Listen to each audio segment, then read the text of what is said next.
Hey everyone, IBF here and welcome back to the channel. Today, we're diving into a topic that can make or break your financial future. We're talking about the top 10 financial mistakes to avoid in your 20s and 30s. The decisions you make about your money in your 20s and 30s have a massive impact on your life down the road. Let's get started. All right, let's jump right into the first mistake: living beyond your means. Living beyond your means basically means spending more money than you earn. You might be swiping your credit card like there's no tomorrow, racking up debt on things you don't really need. Maybe you're trying to keep up with the Joneses, buying the latest gadgets, clothes, or cars just to impress people. We live in a society that constantly bombards us with messages telling us we need to have the newest, the best, the shiniest, everything. But here's the truth: living beyond your means is a recipe for disaster. So, what can you do about it? Well, the first step is to create a budget. A budget isn't about restricting yourself. It's about giving yourself permission to spend money on the things that truly matter to you. Start by tracking your expenses for a month or two. Write down every dollar you spend, whether it's on rent, groceries, transportation, or that daily latte.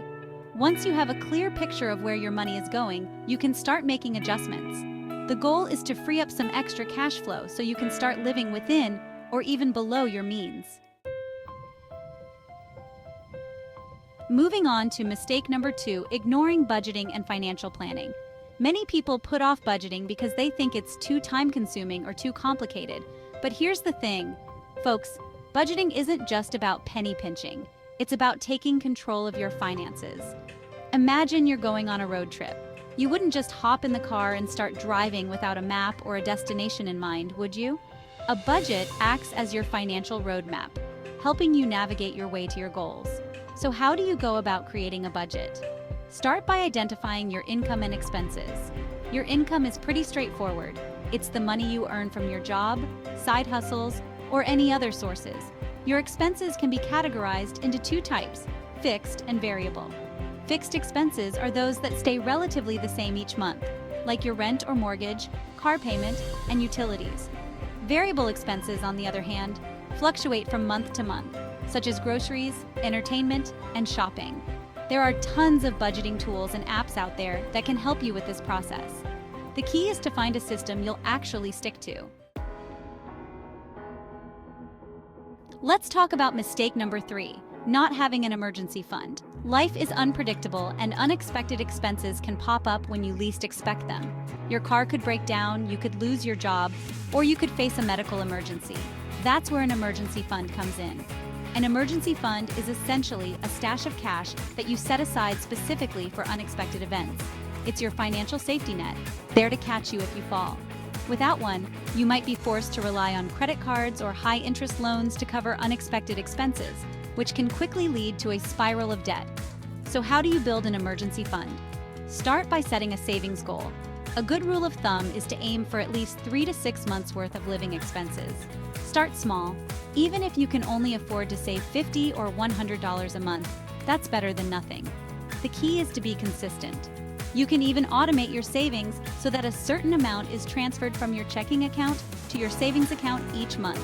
And as you start to build up your emergency fund, you'll gain a sense of peace of mind, knowing that you're financially prepared for whatever life throws your way. Moving right along to mistake number 4, accumulating high-interest debt. We're talking about those nasty credit card balances, payday loans, and other forms of debt that come with sky-high interest rates. It's like a financial anchor weighing you down, preventing you from reaching your full potential.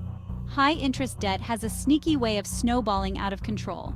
Those interest charges can really add up, making it feel like you're stuck in a never-ending cycle of payments. So, how do you break free from the clutches of high-interest debt? The first step is to stop digging yourself deeper. Put those credit cards on ice, folks. If you're tempted to use them, cut them up or lock them away in a drawer. Next, create a debt repayment plan. There are a couple of popular methods you can use: the snowball method and the avalanche method. Whichever method you choose, the key is to be consistent and stay focused. Once you've paid off a debt, celebrate your victory, then roll that payment amount into your next debt. All right, let's move on to mistake number 5, not starting to invest early. This one's a real heartbreaker because it's all about missing out on one of the most powerful forces in finance: compound interest. Compound interest is basically interest earned on interest. The earlier you start investing, the more time your money has to compound, and the more you stand to gain in the long run.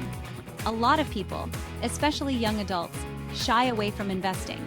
But the truth is, investing is one of the most important things you can do to build long-term wealth.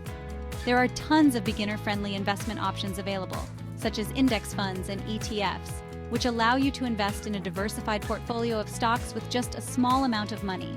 The key is to start small, be consistent, and don't be afraid to ask for help if you need it. Let's talk about mistake number 6, not contributing to retirement accounts. We're talking about the power of employer matches and tax advantages. Retirement accounts like 401(k)s and IRAs are designed to help you save for retirement, and they come with some pretty sweet perks. With a 401(k), your employer might offer a matching contribution, which means they'll essentially match a percentage of your contributions.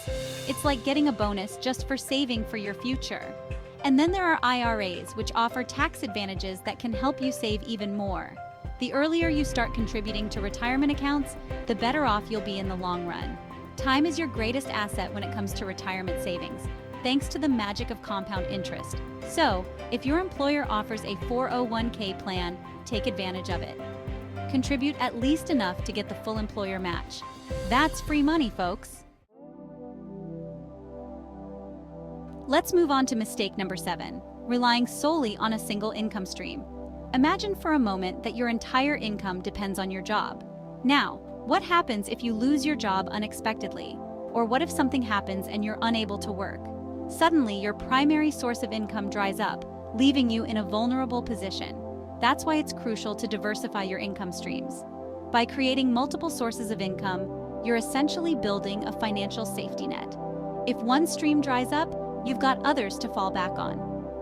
One popular option is to start a side hustle. This could be anything from freelance writing or web design to driving for a ride-sharing service or selling handmade goods online.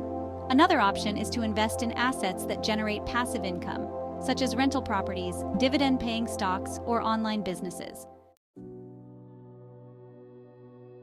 Moving on to mistake number 8, failing to prioritize debt repayment. Debt can be a real drag, folks. It can weigh you down financially and emotionally, preventing you from living your best life. The longer you carry debt, the more it costs you in interest charges, and the longer it takes to pay off. So how do you prioritize debt repayment and break free from this burden? The first step is to get organized.